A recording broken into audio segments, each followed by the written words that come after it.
I want you to try something. Look around the room you're in right now. Find something blue. A pen, a mug, the sky through a window. The notification badge on your phone. Got it. Good. Now try to describe that color to someone who has never seen it. Not what it reminds you of. Not what it feels like. The color itself. You can't. You will reach for comparisons. Like the ocean. Like a blueberry. Like the clear sky. But every comparison assumes the other person already knows blue. And here's the part that should unsettle you. For most of human history, nobody did. Not because they were blind. Not because the sky was a different color 2,000 years ago. Because blue, as a concept, as a separate category in the mind, did not exist. You probably clicked expecting, why is the sky blue? Or the science of color. Same formula, same explanation about Rayleigh scattering, same diagram you've seen a dozen times. But that's not what this is. What I'm about to show you is something no one discusses in those videos. Something about your brain, your language, and the terrifying possibility that you are not seeing the world. You are seeing a dictionary. So stay with me. In the 8th century BC, a poet named Homer wrote two of the most influential works in human history, the Iliad and the Odyssey. He described battles, gods, oceans, storms, and the full emotional range of the human experience. And he used color words constantly, black, white, red, yellow, green occasionally. But never, not once, did he describe the sky as blue. He called the sea wine dark. Wine dark, think about that. You have stood on a beach. You know what the Mediterranean looks like on a clear afternoon. It is not the color of wine. It is blue. But Homer didn't have that word. He didn't have that category. So he reached for the closest thing his language allowed. The dark, shifting, almost purple red of wine. And it's not just the sea. In the entire Odyssey, the sky is described as brazen, like metal. It's described as starry. It's described as bright, but never blue. The same is true of ancient Greek as a whole. They had no word that cleanly maps to our concept of blue. Glaukos sometimes gets translated that way. But it also meant grey, pale, and the colour of unripe olives. Kaianos referred to a dark enamel, almost black. Neither was blue the way you understand blue. This isn't a quirk of one poet. This is a pattern. The ancient Hebrew Bible, thousands of pages of poetry, law, and prophecy, never mentions a blue sky. The word tekelet appears, and it's often translated as blue, but it referred to a specific dyed wool used for religious garments. It was a material, not a color category. The sky above Jerusalem was never described with it. Ancient Japanese used the same word, AO, for both blue and green. They didn't distinguish them the way we do.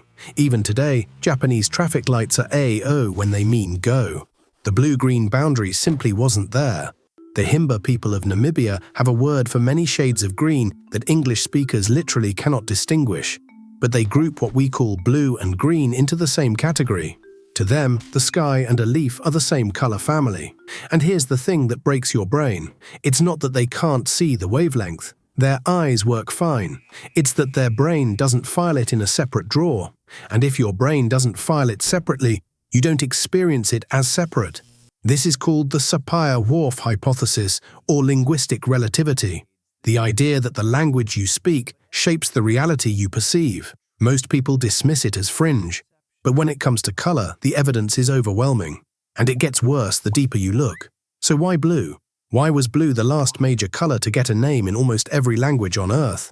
The standard explanation is scarcity. Blue is incredibly rare in nature, not the sky. The sky is everywhere. But things you can hold, things you can dye cloth with, things you can trade. There are no blue mammals, no blue birds that aren't actually structural color, no blue flowers that were native to the ancient Near East. The blue you see in a butterfly's wing isn't pigment. It's physics, light scattering through microscopic structures. You can't grind a butterfly wing into paint. It turns brown.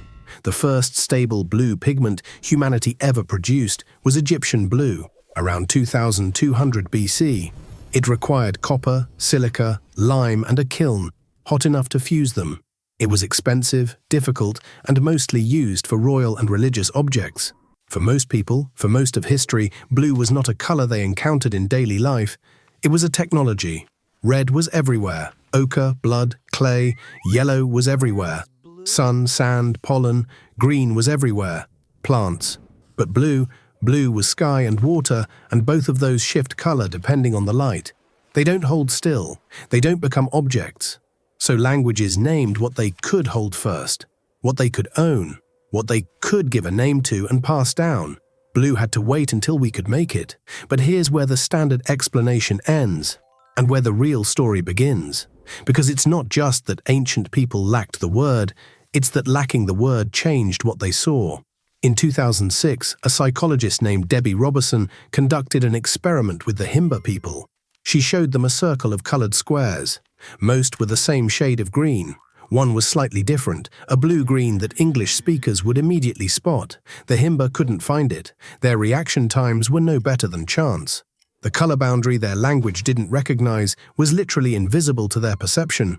Then she flipped it. She showed them a circle where most squares were one shade of green and one was a slightly different shade, both of which English speakers would call green. The Himba spotted it instantly. Their language had separate names for those two greens. Their brains filed them in different drawers. And because they were in different drawers, the difference leaped out. This is not philosophy. This is measured, replicated, peer-reviewed neuroscience. Your eye detects wavelengths, but your brain constructs color. And construction requires categories. Without the category, the wavelength is just noise, unfiled data, visual static that never resolves into an experience. You don't see blue because light hits your eye at 450 nanometers. You see blue because your brain was taught to call 450 nanometers something different from 500 nanometers. And if no one taught you that, the sky is still there, the wavelength is still entering your eye, but your experience of it is not blue. It is something else, something unnamed, something that doesn't exist as a separate thing in your consciousness. Think about that. The sky you see is not the sky Homer saw, not because the sky changed, because Homer didn't have the drawer. I want you to sit with the weight of this for a second. Every color word you know is a fence. It separates this wavelength from that one. It says, this side is red, that side is orange. And those fences were built by your culture, your ancestors, your language, for reasons that had nothing to do with physics and everything to do with utility. Russian has two separate words for light blue, goluboy, and dark blue, sini. Russian speakers can distinguish shades of blue faster than English speakers. Their brains literally process the color boundary more efficiently because their language carved it deeper. English speakers can distinguish red from pink instantly. But to many languages, pink is just light red, not a separate color, not a separate experience, just a diluted version of the real thing. So who is right? Where does red end and pink begin? Where does blue end and green begin? The answer is, there is no answer. The boundaries are imaginary. They are agreements. They are social contracts written into your visual cortex before you were old enough to disagree. And if that's true for color, something we think of as pure physics, as objective reality, what else is it true for? This is the part that keeps me up at night. Color was supposed to be the one thing we could trust.